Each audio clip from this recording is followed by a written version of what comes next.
When we go to sleep at night, we do so under the assumption that the world is predictable.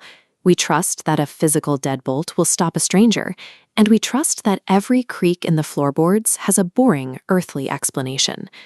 Consider how this diagram represents our mental defense. When we encounter an unknown stimulus in the dark, the mind runs it through a filter. We automatically route the noise to a rational explanation. It was just the wind, or the house settling, deliberately avoiding the possibility of a threat we can't explain.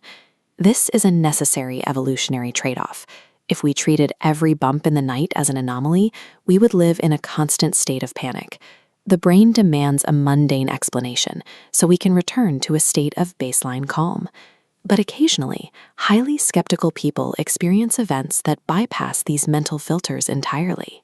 These are 3 documented cases where ordinary individuals encountered phenomena that refuse to fit into any logical category. Vulnerability occurs when the rules you rely on to interpret reality no longer apply.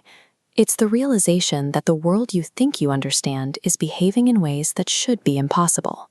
A woman living in a ground-floor apartment felt secure behind layers of physical protection. Her building was modern and quiet, requiring a key to access the interior hallways where her front door was located. One night, she heard giggling directly outside her bedroom window, followed by the sound of something tapping against the glass. Her first instinct was to find a mundane cause.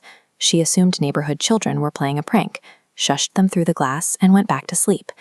That explanation collapsed when the property manager asked her to review security footage from the locked interior hallway that led to her door. The camera showed 2 small, hooded figures standing mere inches from her door.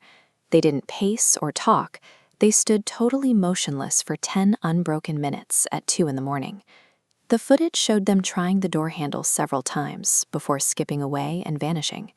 Despite the complex's extensive camera network, there was no record of them entering the building or leaving it.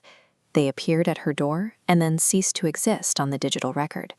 When a locked door and a logical excuse are both defeated, the mind has no framework left to process the threat.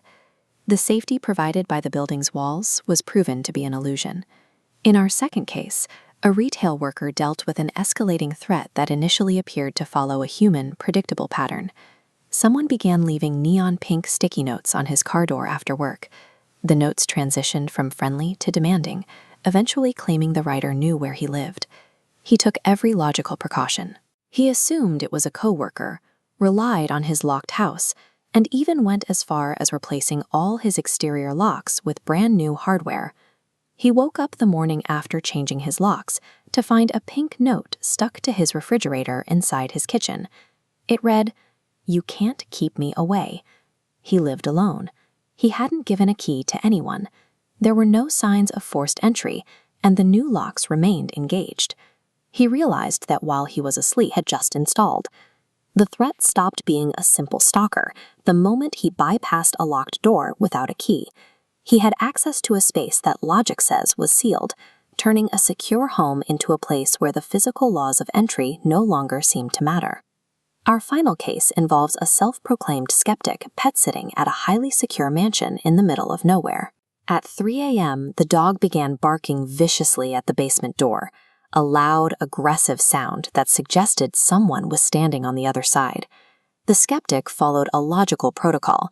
He grabbed a knife and methodically searched the well-lit, finished basement, looking behind furniture and inside every closet for a human intruder. He found the basement empty, but he couldn't ignore the sensory evidence left behind. The room was freezing. A putrid smell filled the air, and heavy bar stools had been knocked to the floor in a room with no one in it. While the man searched for a rational explanation, the dog remained at the top of the stairs, hackles raised. It sensed a presence that his logic continued to ignore. When the owners returned, they mentioned that the dog had been barking at that exact door since it was a puppy, though they had never found a reason why. When human intellect is exhausted, we are forced to consider a disturbing possibility. Our primal instincts may be perceiving a reality that our reasoning minds are designed to reject. In each of these stories, the victims walked away without a physical injury, yet years later they all report a lingering sense of unease that hasn't faded. This illustrates ontological shock. The the trauma of experiencing something that contradicts everything you know. The lasting damage isn't the event itself, but the failure of the victim's mental map. Once the rules of reality fail, you can never quite trust that map again. Realizing your mind has no mechanism left to explain what you're seeing is the point where the world becomes truly dangerous. You are left standing in a dark room, knowing that the locks on the door are no longer enough to keep you safe.